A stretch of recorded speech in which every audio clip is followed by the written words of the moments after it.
celebrating together so joyfully. Words pour out from our kind souls. There is no place for inflated egos.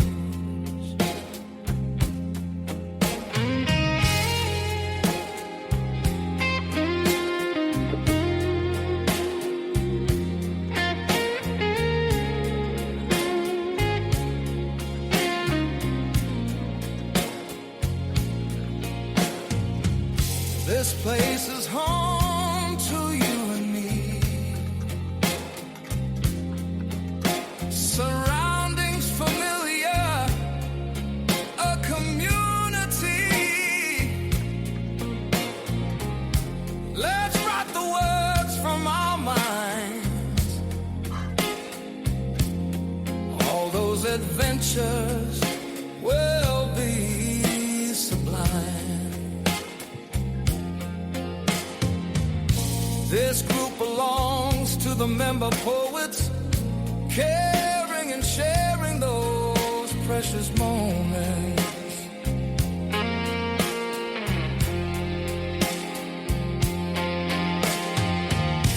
Let's laugh together, then share some tears, emotions displayed without anxiety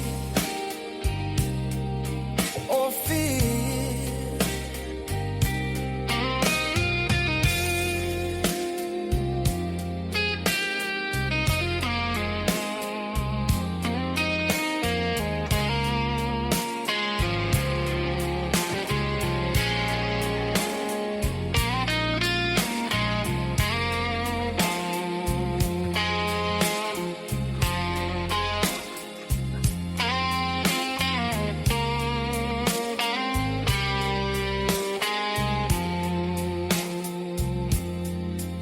Quill and Parchment Society,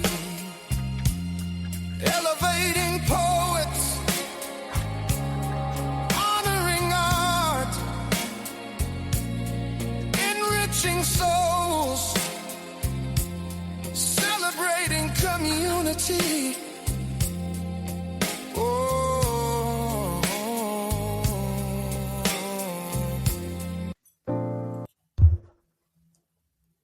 Good evening, Zach. Good evening, Bill. Good evening, everyone. Anybody that's going to join us today, we're doing episode 16 of the Reading List podcast, brought to you by the poets of the Quill and Parchment Society. Thanks again to everybody who contributes. You guys are a stellar group. We got a lot of consistent contributors that just make this so much fun for myself and for Zach. Zach, absolutely. I always call you by your given name, but your pen name on all poetry is Harmoneurotica. And that I need to say that every now and then. That way people are sure who you are in our group, so they can say hi to you as well. Because I've actually ran into that a time or two, because we've been friends for a long time here on All Poetry, and I call you by your first name, and it's not your pen name, so sometimes people don't know who I'm referring to. Yeah, it's good to put a name to a voice or a face, something like that, so to speak. Right. Yeah, get to know each other a little bit more, and that's a good thing. But let's see, we are on episode 16 already. That surprises me, Zach, that the number's that big already, because it just seems like we started doing it yesterday. Honestly, right. It's just that was a familiar process. We've had, I think we took 6 weeks off there in the holidays in a row, so it could be 22 or 23 is where we could be. But either way, we're barreling along here.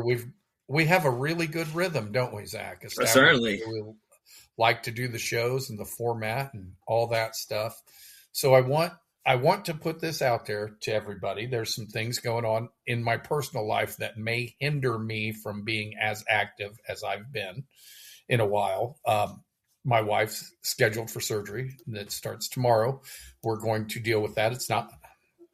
It's surgery, so it's serious, but it's not anything life-threatening in and of itself, the sickness. So we're taking it very seriously. There's going to be some recovery time, and then we'll have another one scheduled on down the road here in the next couple of months. So my availability may be not good for a couple weeks at the very least, if not longer than that. But we're going to try to work together, Zach and I, to do these shows in a time frame that is reasonable and works for all of us.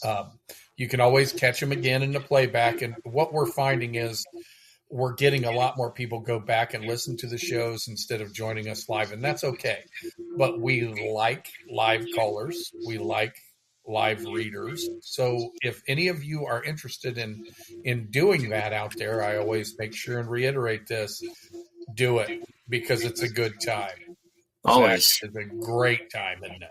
Oh, every time. I mean, something a little bit different with each successive show, and it doesn't get old for me. It's the love for the show and the poetry.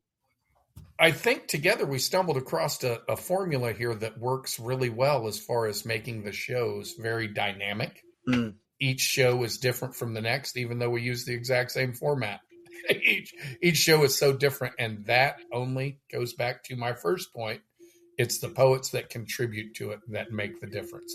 All Zach and I really do here is read it like we would read poetry if we were doing it on our own and commenting in the comments on all poetry.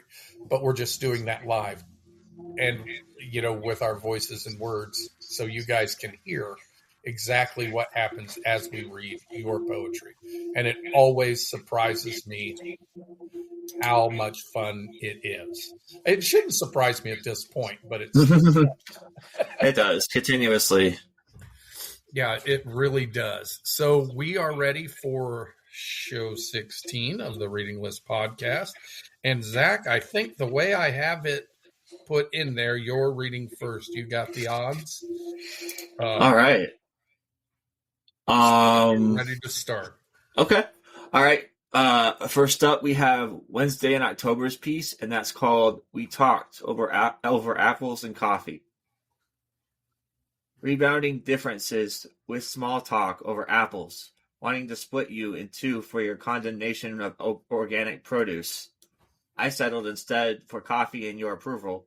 I sucked infectious adjectives from your breath as you charms intentions, and all I could mutter were tongue twistings about Kona and Colombian beans. Still lost in between sentences were thoughts and daydreams that lingered under cotton sheets. End poem.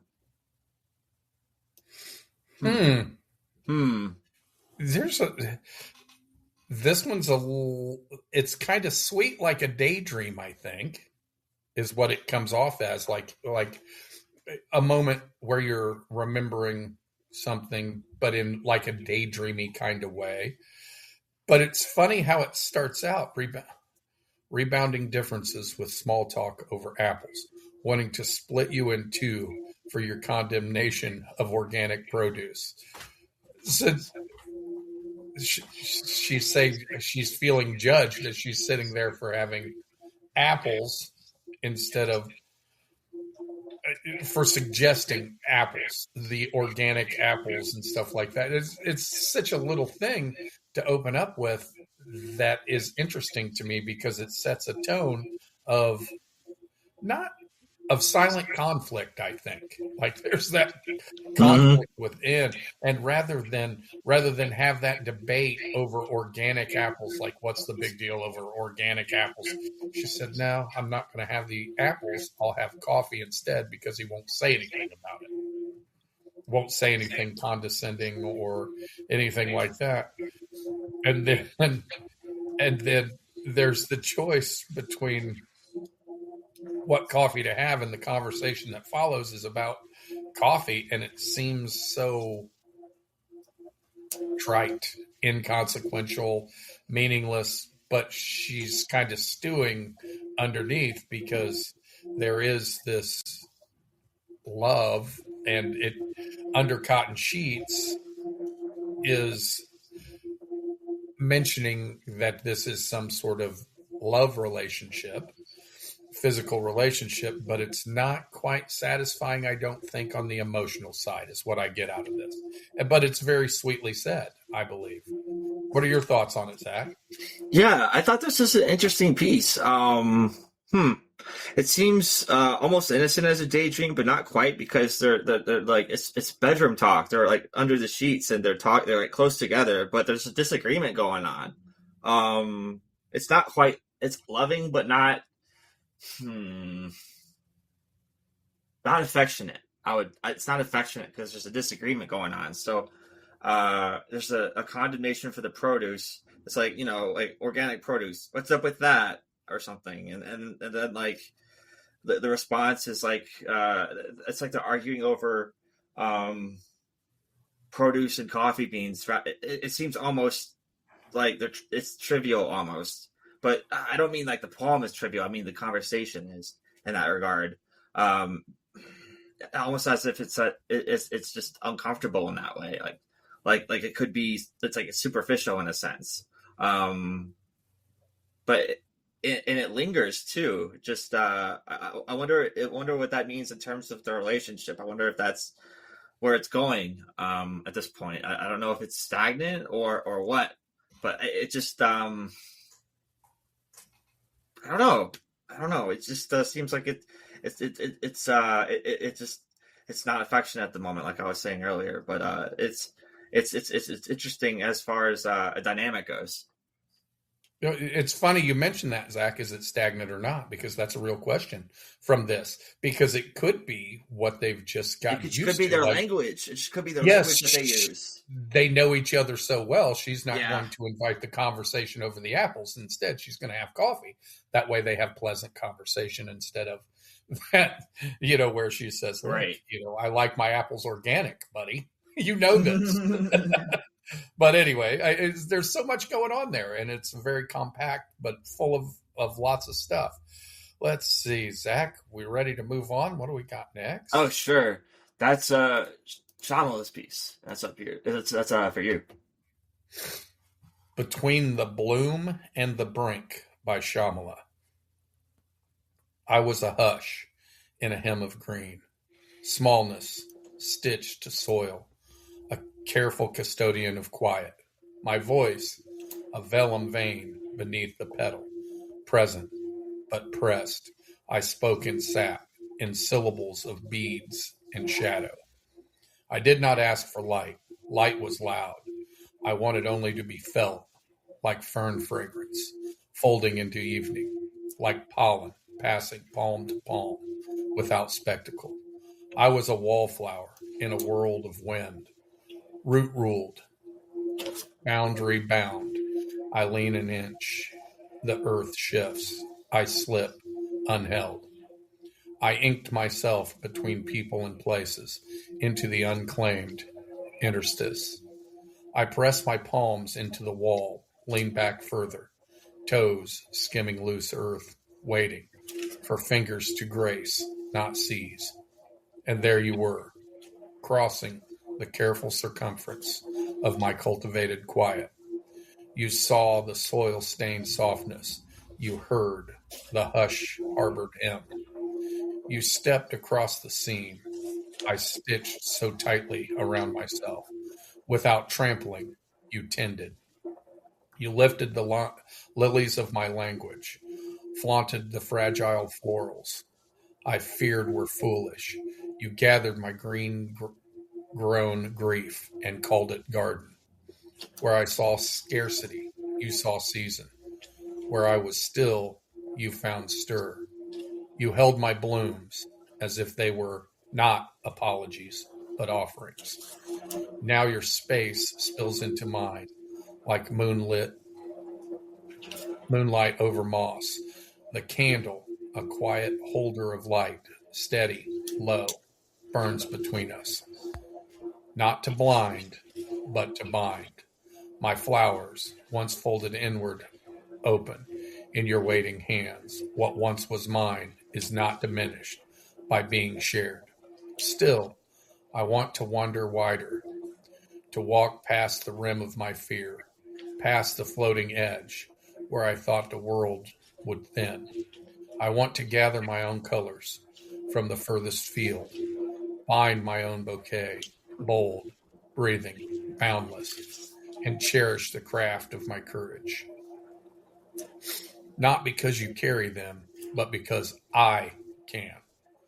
Trusting if I step too far, if the soil shifts, if the sky shudders, you will not let me fall out of space, but further into the wideness we make in poem. Well, oh, now that was a good one. A lot of thought in that one, wasn't there, Zach? Oh, certainly. You care to unpack that one first? Yeah, sure. There was a lot of personification of plants and people in this, like plants made to look like people, people made to look like plants. The speaker in particular seems to be almost like an evening flower, not susceptible to light, but rather careful and deliberate, something that doesn't really like light was loud. So that says a lot to me. The speaker is especially like a wallflower existing on the boundaries. Seems to be an outsider of a sort. But the speaker is slowly but surely accepting another in the process of this growth, attracting another into the speaker's fold. And the speaker opens carefully as the other is not intrusive but careful in their advance of crossing this careful as this stanza crossing the careful circumference of my cultivated quiet. So there's a really there's a sense of like boundaries, but not like crossing boundaries, just like a polite setting and sort of approaching boundaries and not like an obtrusive sort of way. And I like that. It's very soft that way and respectful. I could sense that the other person is being very respectful of the speaker. And the speaker is still very conscious of the other's movements because it seems like the others, there's something very new about this and maybe unfamiliar. And yet I think what the speaker is looking for at the end is some kind of confirmation from the other that this will be all worth it somehow, that it'll be like a leap of faith essentially at the end, and they won't let each other fall further, but somehow make it through together. Yeah, I think that was a really cool piece. I think it had some real serious emotional depth, and honestly, to me, this is a very adult piece, but it also speaks from like a childhood sense of security. Whoever this person that's being spoken of by the poet, whether it's a father or a lover or whatever it is, the relationship has allowed confidence to develop in a quiet, secure kind of way, is what it says. So there's nothing childlike about the perspective. It's all adult, but the growth of, how you teach a kid to walk, you encourage them and they fall down and get back up and fall down and get back up. And eventually they're running through the house, ripping and tearing at everything. So there's a confidence building in this. And this is like a thank you for allowing the growth, is what it read like to me. But one thing I want to point out for sure is there was a couple of words in there that were bold for a reason, and I tried to stress them. You held my blooms as if they were not apologies, but offerings.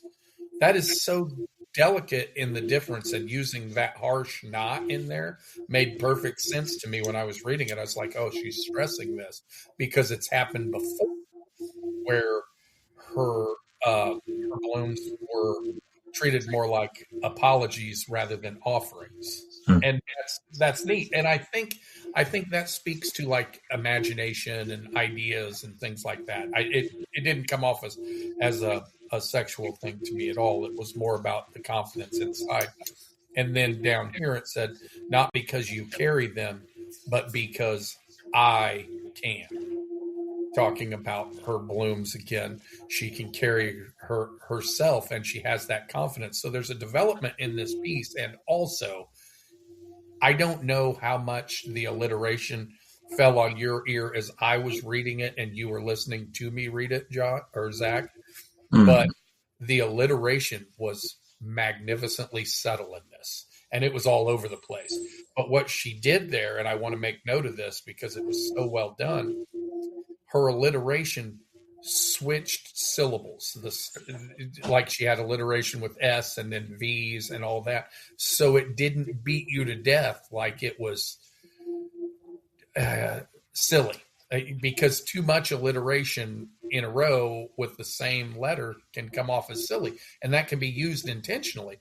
But this is very serious, and the alliteration is very well done in this. It was one of the things I noted about it. I was like, oh boy, this alliteration is nice, and it flowed nicely in the alliteration because sometimes alliteration is hard to read. It can make you stumble with similar syllables and sounds and stuff like that. I apologize. That is Kaija who is trying to comment on the poetry. Normally she's quiet through this, but not today, apparently. I'm sorry about that. But back to what I was commenting on. This is a lovely piece, and I don't think it really needs much explanation in the author's notes. It's from a contest, and there's a quote: "For the one who holds my light steady and teaches my blooms, they are never foolish." From Shyamala. That's the quote from Shyamala. So there's somebody, this poem is about somebody that is actually in her life. And that's such a wonderful, sweet thing. Whether it's a dad, husband, boyfriend, whatever, don't know. But it's really cool because it comes off as a very, very kind thank you piece as I read through it. Man, that's a good one, Zach. We started off pretty solid again. As always. Let's see, what do we got next? Oh, next up, I believe that's my piece. And that's called Under the Umbrella's Magic Spell. And I'm going to give that a read. I'm the fella under your black umbrella. My arms melt against your hourglass waist. Feather light upon your shoulder perches my waiting hand still until you tilt your chin, leaning in, my lips closing in on your cheek. Lips pressed to your skin as a leaf falls in a brook. Soft, the descent twirls, ripples unfurl. Rain fails to wash my warmth. You will not wash my lips from you. Kissing under the sky's gray canopy. Twirling umbrella spreads, drops scatter. My mouth burns against your reddened grin. For a deeper kiss, you sense my heated bliss. With a peck, you deflect my advance. Nose on nose. Seeing the wavering light in your starry eyes. Shine on, staring into mine. Nary a flicker wavers. Then you close those dark hazel orbs of yours. Mouths parted slight, darting forward. Lips slide, while droplets glide down our sides. Faces brush close, making delicious friction. Little moans escape our throats. Tongues glisten, staying before a pressure of teeth. Rain turns to sleet. We beat a fast retreat, past couples and bystanders in winding streets. We meet before a marbled fountain, skipping like children, puddle jumping, as if nothing mattered at all, except wet warmth and damp fabric, kissing in a storm. We beat the pulsing grief, bleeding inside our rain-soaked chests. End poem. Nice, Zach. It's a really cool picture too. Looks like Victorian, I would guess London or something, because it's got that Gothic feel to it. You did that, I'm sure you do a lot of your own. That was not mine. It's not? That was not mine. That was my girlfriend sent me that one. I was going to say, I was inspired by that one. Oh, I see. So yeah, she does her own too. I see. That's funny. I that actually makes it even more fun for me after a Gothic Valentine to my Gothic Valentine. Okay. that makes sense. So you got the prompt and then got to write to it. So I'm going to be honest with you, Zach, as I was listening to you read, it felt very personal. It didn't feel like you were just describing a prompt or trying to write a story around a prompt in poetry form. But as far as what it's saying there, clearly this is the beginning of a love story, and it's the beginning. It isn't the middle. It isn't long term. It's the beginning. So the falling is there, and there's all those just disgustingly sweet thoughts, and you conveyed them very well with all the mentioning of things, making it like dark hazel orbs of yours, talking about eyes, and all that stuff. You've described some very nice, beautiful things, and also using things of nature. Lips press your skin as a leaf falls in a brook. So the leaf falling really kind of describes it as a soft, long process, which I gathered. And actually, Zach, I don't know if this was intentional, just on that line alone, leaf falls in a brook. So it is soft, and the brook is wetness. So it's a kiss, right? You're describing, and that's really cool. That's really, really kind of a cool way to describe it. So you did a whole bunch of traditional Gothic romantic things here that come out in this piece very nicely and draw it together as a soft. It's not quite sensual. It's more just sweet. Yeah, not too overt. Not too overt. Yeah. I mean, you're not getting to the point of, anything that is anywhere brushing up near a sexual thing. It's more about the joy of the companionship, the company, and the kindness being felt, and the blossoming from the beginning. So that's really neat, Zach. Well done. You did a great job on it. You want to talk about it now? Yeah, sure. This was an imagined hypothetical situation. Like, what would happen if if we were kissing in the rain, for instance, my girlfriend and I. I've never done that before with anyone, so I was just imagining how that might be. And this picture, when she sent it, was sort of the ideal prompt in a way to kind of complete that memory in a way that I don't have yet. That I would very much like to at some point, but for now it's this. You romanticized it beautifully, Zach, in your own way, and I know Gothic romance is something you thoroughly enjoy, and you write it very well. It's clearly what it is, and it speaks of the blossoming, the beginning of the love, and that is a wonderful thing. And romance, I shouldn't put words out there, I guess. Romance, not love. It starts with romance, right? But there's always hope that things grow, and this poem described a beautiful scene to me, and so I love the way you describe it. We ready to move on, Zach?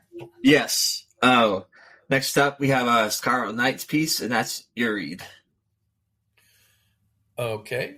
The Edges That Cut by Scarlet Knight. I can't be around you, not for anything you've done. I care about you more than I can say. Maybe that's why. Because I know how I've been broken. You do too. You've helped me glue myself together, but it makes me fear. Not for me. I was once soft and smooth, but I've been broken many times.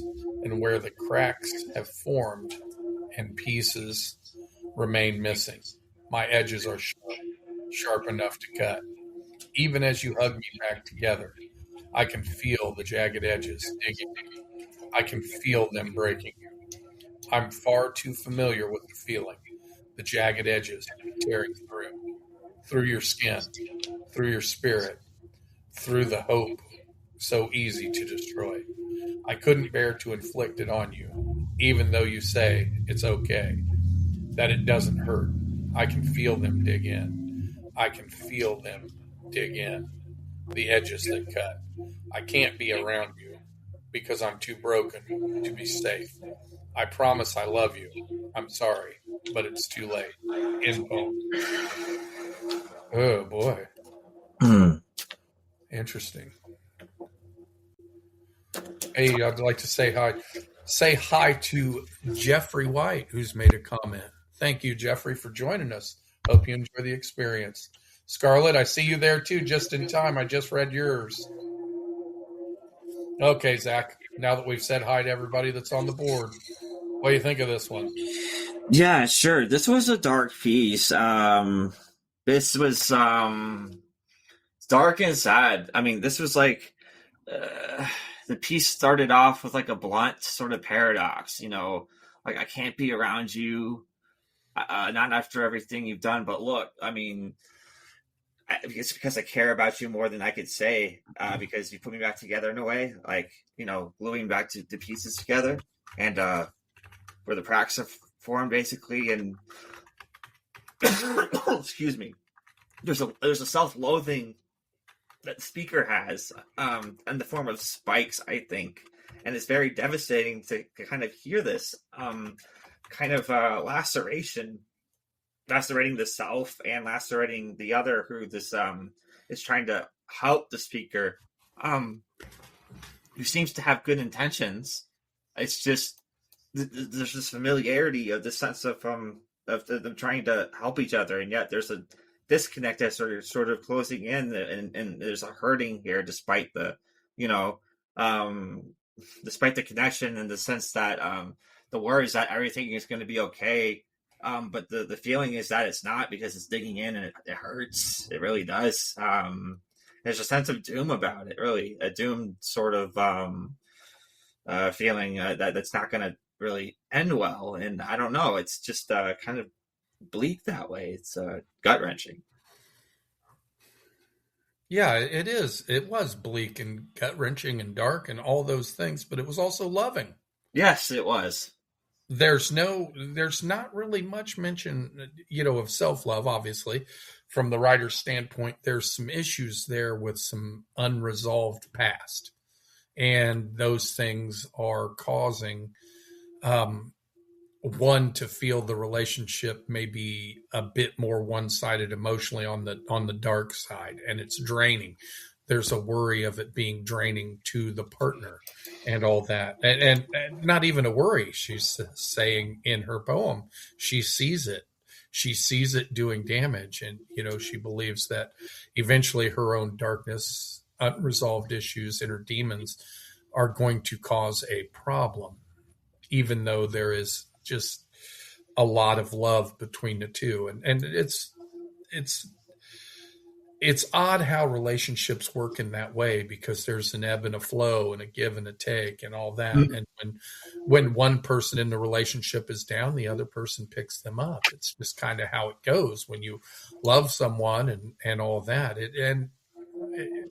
It's a beautiful thing. But if there is feelings of inadequacy or something like that coming from inside you, you don't feel like you are giving as much as you're receiving. And then that becomes a burden on you both. And that's what this poem's saying. There can't be this negativity all the time without consequences to the person in the relationship. Well, both, really. And it says it so well. So it was a great read, and intelligently written from a dark perspective. There's a lot of darkness to this piece, but it felt kind and loving at the same time. And that's a really good thing to do, Scarlett. You did very well doing that. Yeah. Can I just amend part of my comment? I thought that the speaker, thanks. I thought that the other in the speaker was actually being unkind at first, but it turns out that they were not. So I just wanted that they were being kind instead. So I just wanted to mention that I mixed that up. So absolutely, Zach. Yeah. And I'm glad you mentioned that and come to that epiphany, because the unkindness, I believe, is from the past, not the current relationship, from the past. So yeah, that's a clear, and you're absolutely right for pointing that out, because that's very important to the poem. This is not a bad relationship that this person's in. That's a good thing. It's from the past baggage that's being carried into this relationship. So we ready to move on? And Thank you, Scarlett. Scarlett said, if you didn't read that, Zach, hit the nail on the head there. Yeah, we do that sometimes. We got it right, didn't we? Yeah. Sometimes we do it. Sometimes we get it. The blind dogs found a bone. Yeah. What do we got next? All right. Next up, we have Purple Gerbera's piece, and that's entitled Traffic, and I'm getting that to read. Okay, I do want to say something here. There was something Purple messaged me about a poem she submitted, and I want you guys to know, and I'm bringing this up in front of Purple because it rang the bell and reminded me. This show is an adult show, okay?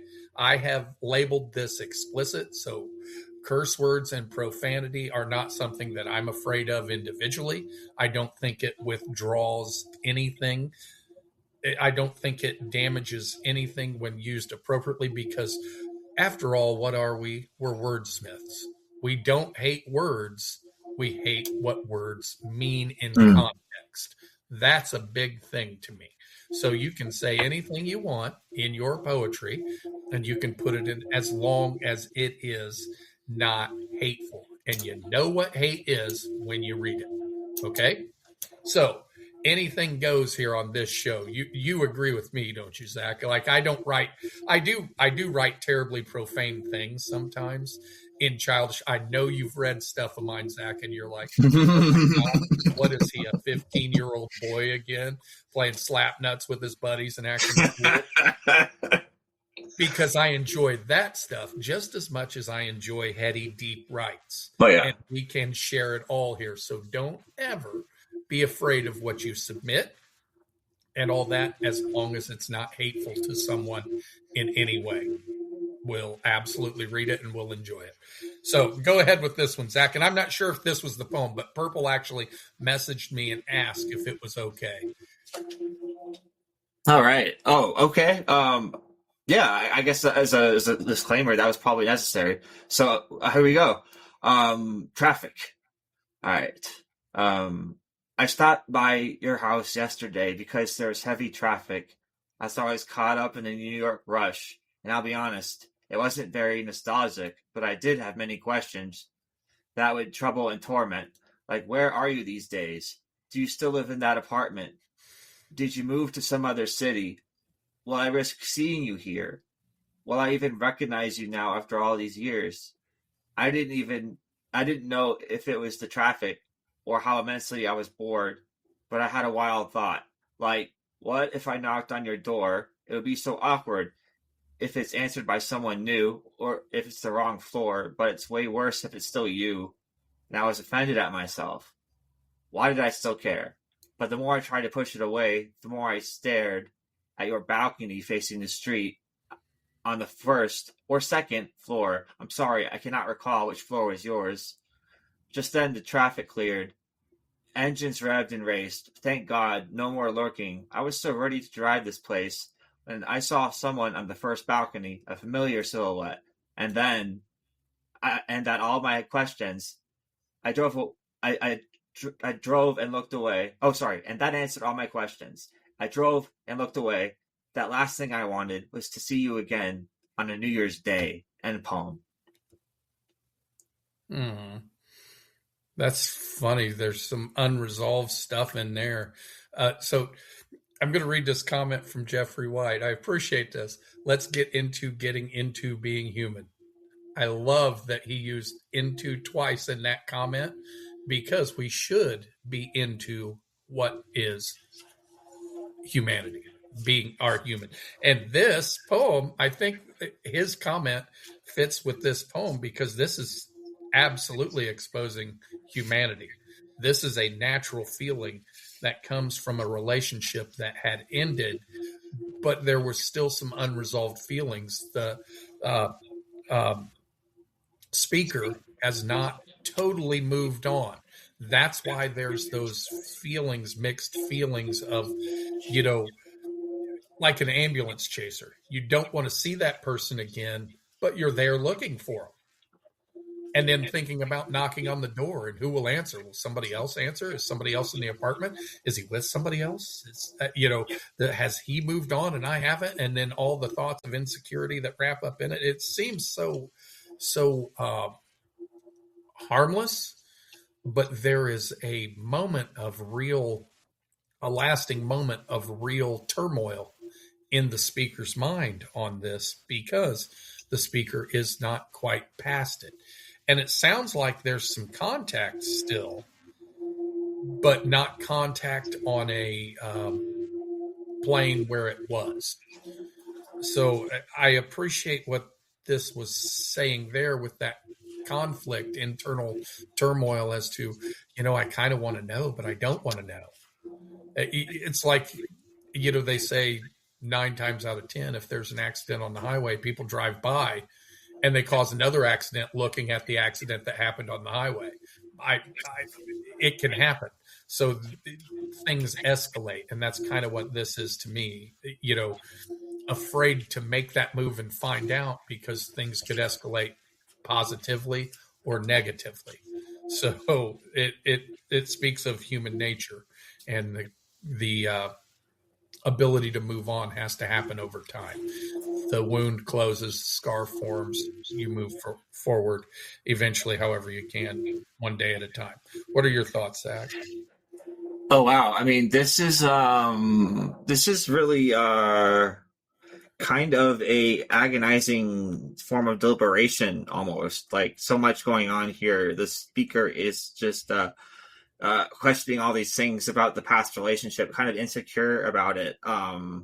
And so much so that the speaker is actually physically there, returning to the place, almost like a crime scene, or like there's a feeling of trespassing, or sense of like incoming dread, suspense that something bad is lurking around the corner, really, because the speaker is just kind of responding this way to every sort of successive detail and question as the speaker has more and more information, especially towards the end with the familiar silhouette of the person who the former love interest, and then that answers everything, and that confirmation says everything the speaker needs to know, and just hightails it out of there essentially, and doesn't want to see that person. So it's kind of unsettling. It is unsettling. It's a little bit of a what was that movie with? I think Mark Wahlberg was in it years ago. Fear. It was one of his early movies, and it was very creepy, stalkerish, weird. I mean, and it's kind of it's like a step and a half, 2 steps before that point, but it happens slowly with those thoughts. You start, spinning on it, and God only knows what direction it goes. It could be good, it could be bad. We ready to move forward with something else? Oh, sure. All right. Next up is The Ambush. Oh, sorry. By Pac-Man. That's your read. Yep. The Ambush by Pac-Man. That's what I got. Now, Zach, see, whenever I ask you that, you know why I ask you? Because I had scrolled on my screen and lost where I was, and I had. Thank you, sir. I just sometimes say it, and sometimes I bungled the introductions. But anyway, no, you did just fine. You got me to where I was going, because I was lost, not you. You knew where we were at. This is The Ambush by Pac-Man. That is a nasty. That's a picture. Yeah, wow. That does not look like something good happened there. So here we go. Again, The Ambush by Pac-Man. My platoon was ambushed. We walked right into the withering crossfire. It was complete chaos, with the dappling sun setting in our eyes. When their automatic weapon fire finally ceased, I found myself in this hole with 2 of my brothers. They were in no condition that resembled the living. My arm was hanging nearly off. I could hear Charlie moving up. I can hear them now talking among themselves. I can no longer feel my destroyed arm, but I can feel the butt of my .45 issue. Charlie's looking right at me. He raises his rifle and bayonet and thrusts it at me. I freeze. I can't believe he missed. I pull out my piece, point it right in his face, and pull the trigger 3 times. Nothing. He's still laughing. How could he not see my piece? He and his buddy jump out of the hole. I look at my 45. It's transparent. My hand as well. Am I getting delirious? My destroyed arm has no tourniquet. I should have bled out. I know how. I know now I did. In poem. This simply says contest parabellum, is all it says in the author's notes. Zach, you want to give it a crack first? Sure. This one is very specific in terms of its concrete details. I think that the references to Charlie make it this Vietnam era piece. Yeah, Charlie moving up and like the platoon being ambushed. You could like there's such a feeling of life. It's just the stakes are so high, and the sweltering heat and the crossfire, the bullets. It's just so specific, and you feel like you just the atmosphere is so deadly, and these battle scenes are just something that these folks faced on a like day by day basis. These kinds of experiences, it was just every day for them, really. And somehow they survived. And I guess not the speaker in this case. I don't think he survives this. It seems like his arm doesn't have a tourniquet, but it seems that he's bleeding out. He's almost like controlling the bleeding, but he seems unable to. So it seems like pretty dire for him. It's pretty brutal, the piece. Mm-hmm. It is brutal, but I don't know. I don't know if it really happened or not. And I think that's the intention. I think something very similar. I believe the references to Vietnam, I would say Pac-Man is definitely Vietnam era vet, and I think we've touched on this with some of Pac-Man's writing because it comes off as Vietnam era. Here he's mentioning Charlie, his 45 issued, all that stuff. So those references are there. But then in this combat scenario that happens, the combat scenario happens in a way that you don't know whether he actually went through it, let alone survived it, because he's talking at the end how he closes it. Am I getting delirious? My destroyed arm has no tourniquet. I should have bled out. I know I did. But the fact that two soldiers walked up to Vietnamese soldiers, came up to him, and he tried to brandish his firearm. When they say when you lose an arm or a leg or something like that, you have these ghost feelings, like they're still there. And you can control them and move them and stuff like that. There can be phantom pain and all that stuff because you've used those limbs that way in your brain for so long, and then it's missing, but your brain still believes, it tricks you into believing it's still there. And that is an interesting concept. But now clearly we know that the writer, this is a first person narrative, so the writer survived this, if it did in fact happen. But I think it is a PTSD type dream, is what it sounds like to me. I say dream, I mean nightmare, clearly, because it's horrifying to have that. Could you imagine? And this is what I appreciate about this. It takes you there and puts you in that spot, like an old Vietnam War era movie like Platoon, and the fighting in the Platoon movies and stuff like that, how it was so real and you felt it. The cinematography was so good. Well, the writing here in the descriptions is so good. It takes you there where you can understand what it was like to be there. So I think he captured that. Even if this moment never happened, it happened enough to where enough similarities happened while he was there that he can write about this so vividly. and make you feel what he's putting out there. So it's very well done in that respect, like a good war movie. It horrifies you in a way, but also connects you to your humanity in a way at the same time. Great piece. Well, they're killing it this week again, aren't they, Zach? Definitely. They always do. Jumping all around with all of our emotions. That's what it is. They're just toying with our emotions, aren't they? They've made stories now, Zach. So we're ready to move on? Absolutely. Next up, we have Dark Knight of the Souls piece, and that's Chilliwack. And that's our poet of the month. Yes. Good, Zach. Good man. Every so often, friends talk of moving to Canada, where politics are less volatile and guns are less obscene. They speak of Chilliwack, of French language podcasts, or places outside Toronto, where winters chill to the bone, but faces are kinder and friendlier. They'll mention Brampton, Pickering, Whitby. Speak of next steps, an English test they'll surely pass. Universal healthcare can have long waits, and curse at GSTs, PSTs, and HSTs with quizzical looks. They speak of friends they'll lose, and all the conveniences of these once United States. All they throw away.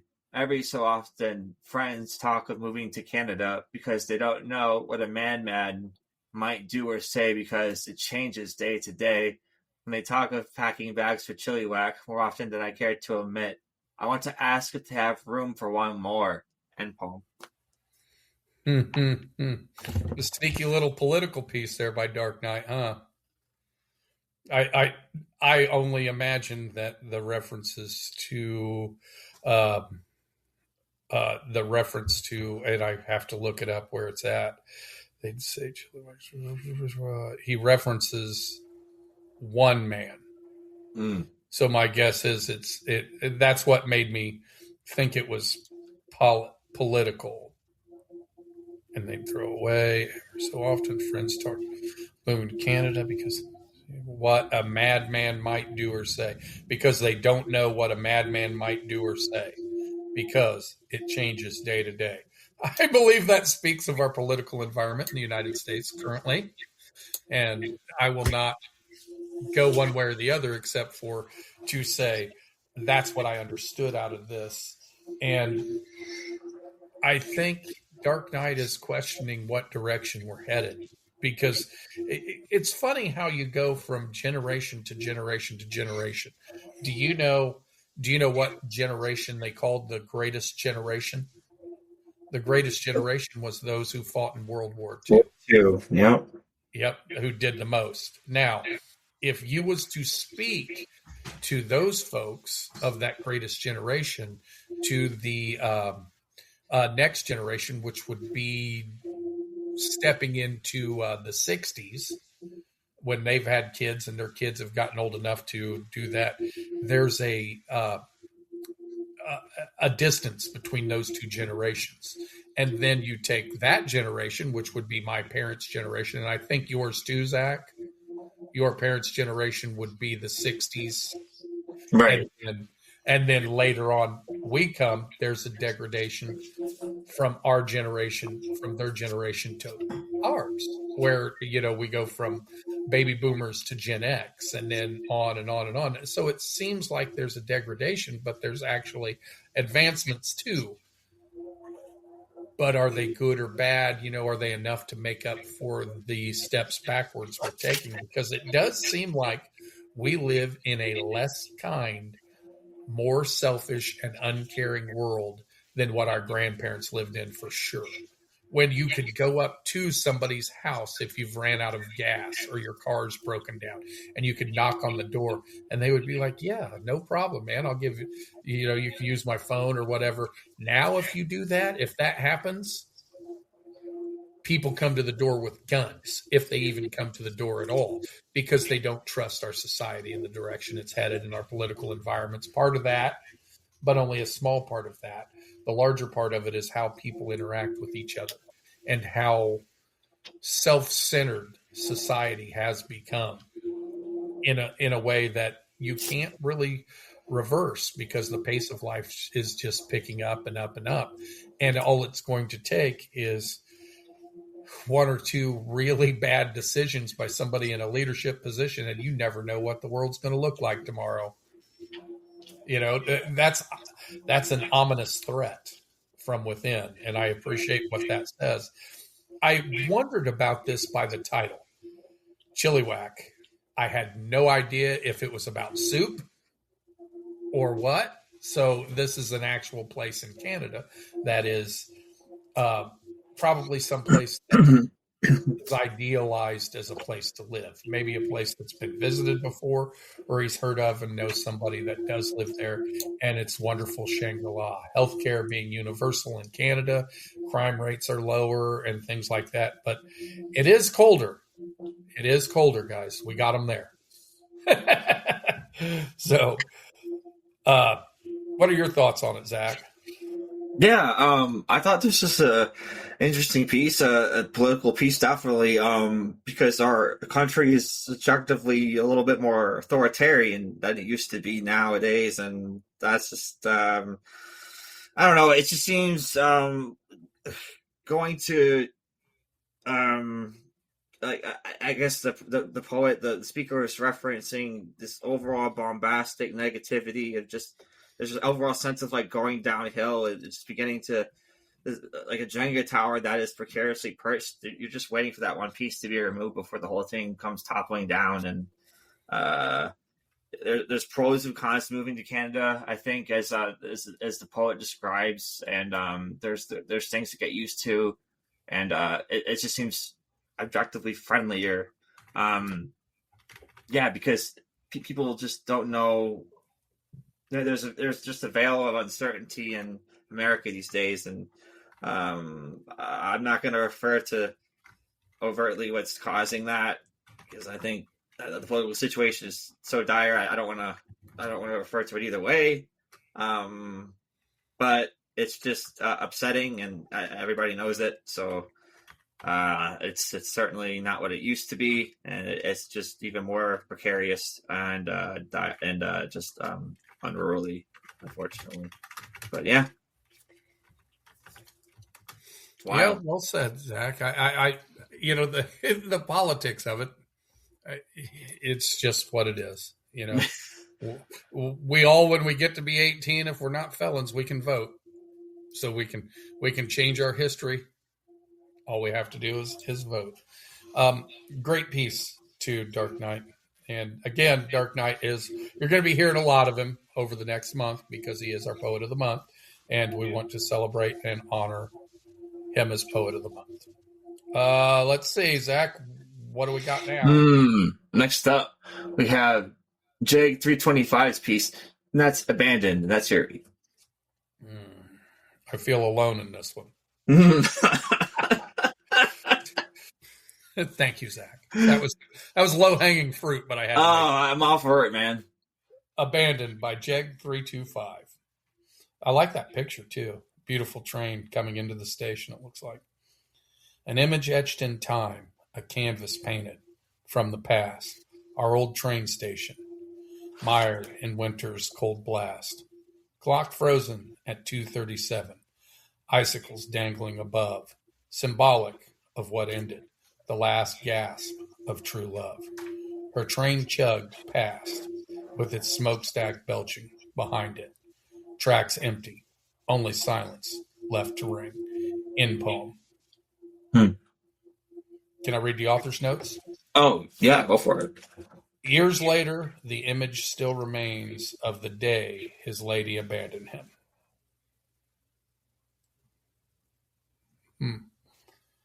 That's all it says. Which makes perfect sense. Care to comment, Zach? Oh, sure. Yeah, this was it's just a simple piece. It's just a short brevity about like a lingering goodbye, sort of. It's very dramatic in a sense. It's cinematic, just like the picture itself represented in the photo, the poem's based on. You see the train rolling in the frozen environment, and there's a sense of almost like a pristine. The scene is very pristine, and despite this, it's just undermined by the bittersweet feeling that this love is just departing, and just like the train itself, it seems like chugging and belching its last gasps, just like the love itself is kind of parallel that way, almost just kind of moving away, and formerly just noisy, and then just leaving silence in its wake. So it's just dramatic that way. I like how it refers to the sounds and absence of sounds later on.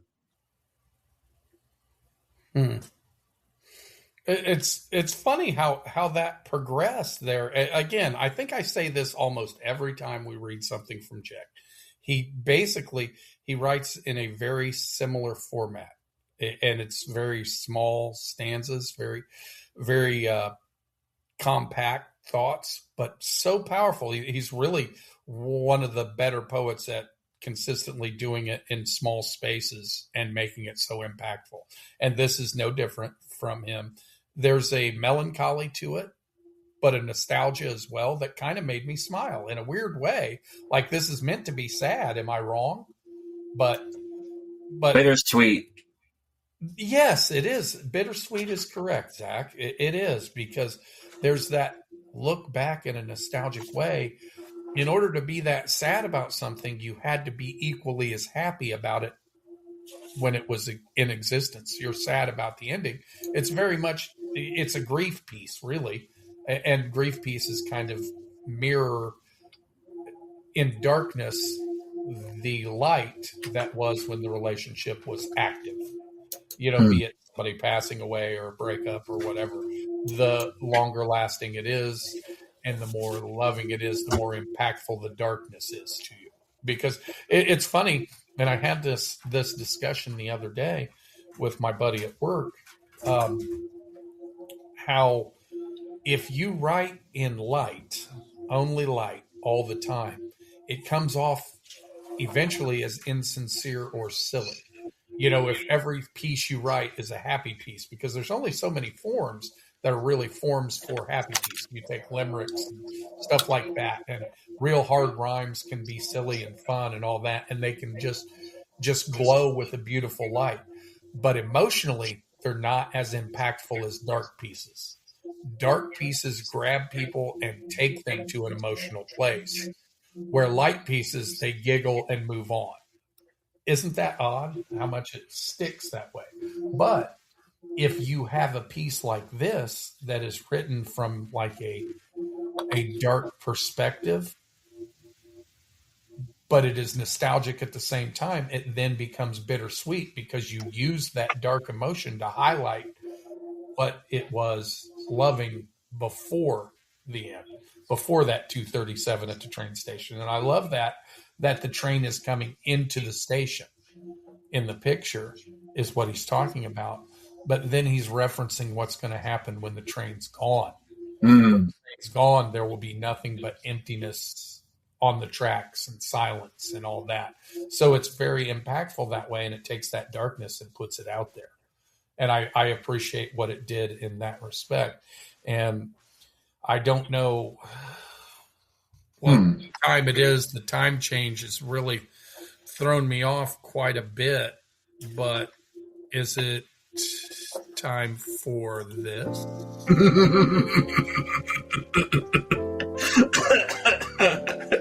Oh, that's good. Oh, you already know.